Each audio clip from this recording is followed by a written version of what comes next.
Yellow shirt మాత్రం వదిలిపెట్టాడు. పెళ్ళప్పుడు కూడా ఎల్లో షర్టే ఉంటుంది. రెండోది సైకిల్ కూడా వదిలిపెట్టాడు. ఎక్కడికి పోవాలన్నా కారులో పోయే అవకాశం ఉన్నా సైకిల్ మీద తిరుగుతూ సామాన్య ప్రజల్లో ఒక్కడుగా నిరంతరం పనిచేస్తున్నటువంటి రామానాయుడు గారు. ఇప్పుడు మీరు చూశారు, ఓవరాల్గా నేను ఆ రోజు మీ అందరికీ ఒక హామీ ఇచ్చాను, జవాబుదారీ పరిపాలన ఇస్తానని, ఎక్కడికక్కడ ప్రజలకు మెరుగైన సుపరిపాలన ఇస్తానని. ఆ మాట కట్టుబడి పనిచేస్తున్నాం. అయితే ఈ విషయంలో ఎప్పటికప్పుడు సంక్షేమాన్ని, అభివృద్ధిని, సుపరిపాలన బ్యాలెన్స్ చేస్తూ ఏ ఒక్కరికి ఇబ్బంది లేకుండా చేయడానికి ముందుకు పోతున్నాం. ఇక్కడ ఈ నియోజకవర్గానికి వచ్చినప్పుడు నోడల్ ఆఫీసర్ ఉన్నాడు. ఇక్కడ నోడల్ ఆఫీసర్ ఎవరయ్యా? ఇక్కడ ఆచంట నోడల్ ఆఫీసర్. మా ఎమ్మెల్యే కూడా రావాలి. ఎమ్మెల్యే ఆఫీసర్, నోడల్ ఆఫీసర్ ఇద్దరు.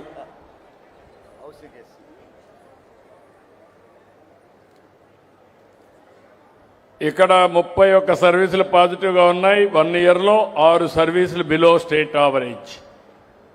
ఇప్పుడు 17 సర్వీసులు స్టేట్ కంటే బెటర్గా ఉన్నారు. లేటెస్ట్ 7 బిలో యావరేజ్ ఉన్నాయి.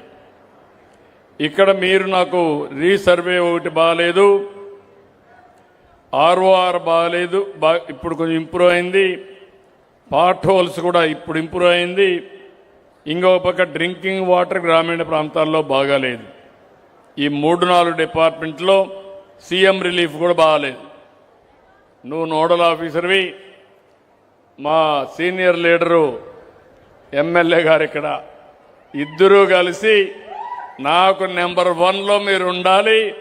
మెరుగైన సేవలు అందించడానికి ఇద్దరి బాధ్యత.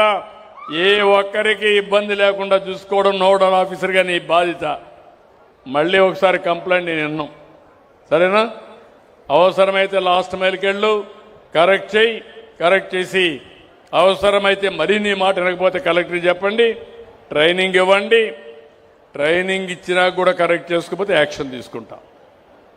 Okay, thank you. Yeah thank you.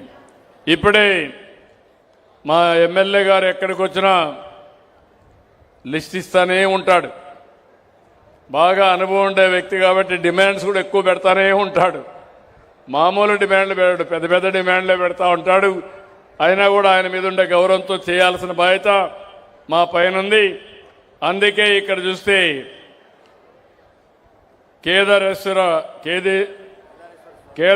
Kedareshwara స్వామి టెంపుల్కి, సత్యనారాయణ స్వామి టెంపుల్కి, వీటికన్నిటికీ పుష్కరాల సమయంలో 4 కోట్లు కావాలన్నారు. తప్పకుండా 4 కోట్లు శాంక్షన్ చేస్తున్నాం.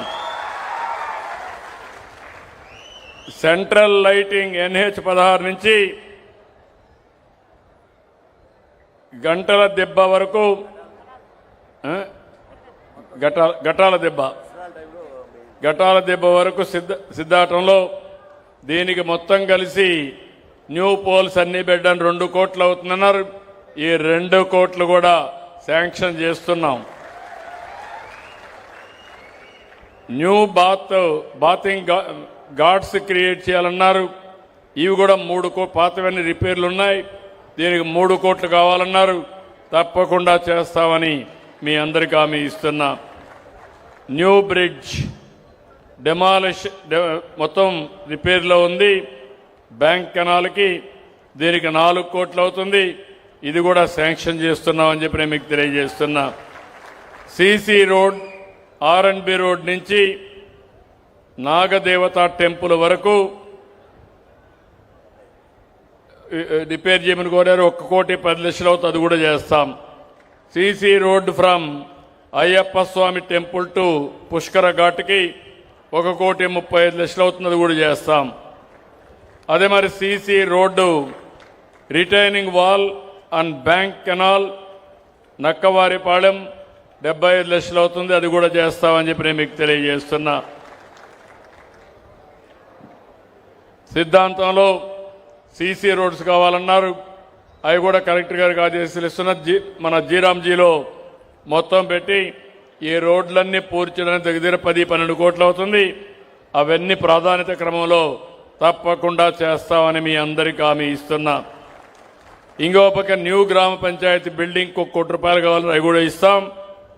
ఇంకో పక్క కృష్ణదేవరాయ కాపు కళ్యాణ మండపం దీనికి శాంక్షన్ చేశాం, అది ఆగిపోయింది. ఇక్కడ ఒక విషయం మీ అందరికీ మీ దృష్టి తీసుకురావాలి. ఎక్కువ కమ్యూనిటీ బిల్డింగ్స్ కట్టి ఆ కమ్యూనిటీ వాళ్ళు తప్ప ఎవరు అక్కడ రాలేని పరిస్థితి వస్తున్నారు. రాను రాను నేను అనుకోవడం కమ్యూనిటీ బిల్డింగులు మనకు ఉపయోగపడతాయని. అన్ని కులాల్లో సాధికారత పెరగాలి, ఆదాయం పెరగాలి, వారికి ఆర్థిక పరిపుష్టి రావాలి. అట్లని చెప్పి ఏ కులానికి ఆ కులంగాని మడిగట్టుకుని కూర్చుంటే ఇతర కులాలతో కలవకపోతే సమాజంలో మంచి జరగదు.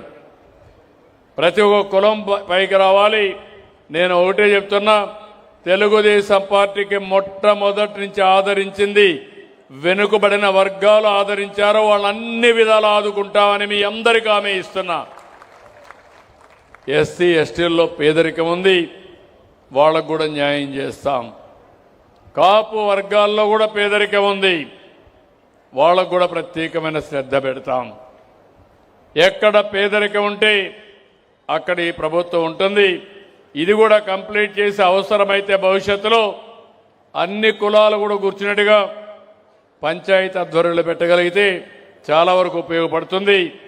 అప్పుడు పంచాయతీ మెయింటైన్ చేస్తారు, పర్పస్ సర్వ్ అవుతుంది. ప్రతి ఒక్క ఊరిలో ఒక మంచి బిల్డింగ్ ఉంటే పెళ్ళిళ్ళు కానీ కళ్యాణ మండపం పెట్టేస్తే అందరికీ ఉపయోగపడతాయి, మీటింగ్లు పెట్టుకుంటారు. అలాంటి దానికి శ్రీకారం చుడతామని చెప్పి కూడా నేను మీకు తెలియజేస్తున్నా. ఇక్కడ పెనుగొండలో ఇప్పుడే నాకు ఇచ్చిన రిప్రజెంటేషన్లో కలెక్టర్ గారు చెప్తున్నా, దగ్గర 80 సంవత్సరాలకు మునిపే వాళ్ళకి హక్కు ఉంది. అలాంటి దగ్గర 22A పెట్టారు. దీనివల్ల వాళ్ళకి చాలా ఇబ్బందులు వస్తున్నాయి. ఇది కూడా ప్రపోజల్స్ పంపించమని ఇమ్మీడియట్గా క్లియర్ చేయమంటాను. తప్పకుండా తొందరలోనే పెనుగొండ సమస్య కూడా పరిష్కారం చేస్తామని మీ అందరికీ హామీ ఇస్తూ ఈరోజు ఈ కార్యక్రమానికి వచ్చిన మిమ్మల్ని అందరినీ పేరు పేరున మనస్ఫూర్తిగా అభినందిస్తూ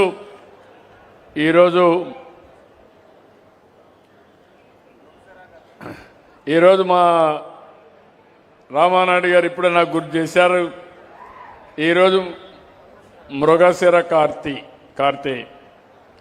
ఈరోజు చేపలు రొయ్యలు తింటే ఆరోగ్యం బాగుంటుందనే నమ్మకం.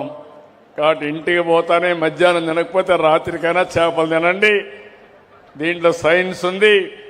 మీరు గుర్తుపెట్టుకోవాల్సింది, రాబోయే రోజుల్లో ఎక్కువగా ప్రోటీన్ ఉండేది ఫిష్లో ఉంటుంది. ఆరోగ్యానికి మెరుగైంది ప్రోటీన్. ఎవరైనా సరే మీరు కావాలని ఎవ్రీడే కార్బోహైడ్రేట్స్ అంటే రైస్ తింటే మాత్రం మీకు షుగర్ వస్తుంది. షుగర్ అనేది డయాబెటిక్ అవుతుంది. డయాబెటిక్ అంతా కూడా అన్ని రోగాలకు గేట్వే. అక్కడి నుంచి అన్నీ వస్తాయి, అక్కడి నుంచి సమస్యలు వస్తాయి. ఒకసారి వస్తే మళ్ళా మనం బయటపడే పరిస్థితి రాదు. అందుకే కార్బోహైడ్రేట్స్ తగ్గించాలి, ప్రోటీన్ తినాలి. ఈ జిల్లాలో ప్రోటీన్ ఎక్కువ వచ్చేది చేపల్లో వస్తుంది. మీరు చేపలు అందుబాటులో ఉన్నాయి, అవి ఎంత తింటే అంత మంచిదని చెప్పి కూడా నేను మీకు తెలియజేస్తున్నా. చేపలు రొయ్యలు వీటికి మనం ముందుకు పోవాల్సిన అవసరం ఉంది. ఇంకో పక్క యాంటీ ఆక్సిడెంట్స్ కానీ ఇవన్నీ కూడా ఒకటి కాదు, చాలా బెనిఫిట్స్ ఉన్నాయి.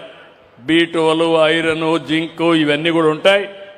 ఈరోజు మనందరం కూడా గుర్తుపెట్టుకోవాల్సింది, నేను కూడా ప్రమోట్ చేస్తున్నా మెరుగైన ఆరోగ్య సూత్రాలు. ఇటీవల కాలంలో కొత్తగా ఒక మాట చెప్పాను మీ అందరికీ, టెక్నాలజీ చాలా ముఖ్యం. టెక్నాలజీ ముఖ్యం, ఆరోగ్యానికి వ్యాయామం కూడా ముఖ్యం. అందుకే వ్యాయామంలో కూడా ముఖ్యమైంది యోగా చాలా ఉపయోగపడుతుంది. 2025లో యోగా ఆంధ్ర పెట్టాం. ఈసారి 21 మళ్ళా యోగా ఆంధ్ర పెడుతున్నాం. నిన్నే ప్రారంభించాం పోటీలు కూడా. ఈసారి దగ్గర 1 కోటి మందితో పెద్ద ఎత్తున యోగాంధ్ర 2026 చేస్తున్నాం. ప్రాణాయామం యోగా, మెడిటేషన్, ఇది మన వారసత్వం. ఈ విషయాన్ని చెప్తే ఈ సీఎంకేం పని లేదు, ఇవన్నీ చెప్తాడు, నాకు ఏమి ఇస్తాడు అడిగితే అది చెప్పకుండా ఇవన్నీ ఎవరికి కావాలనుకుంటా అంటారు. నేను ఆలోచించేది ఒకటే, 2047కి ఆరోగ్య ఆంధ్రప్రదేశ్ కావాలి, సంపన్నమైన ఆంధ్రప్రదేశ్ ఉండాలి, ఆనందకరమైన ఆరోగ్య ఆంధ్రప్రదేశ్ ఉండాలి. ఈ మూడు గుర్తుపెట్టుకున్నాను. Happy, healthy, wealthy, happy. చిన్న చిన్న గొడవలు పెట్టుకుంటే ఆనందం ఉండదు.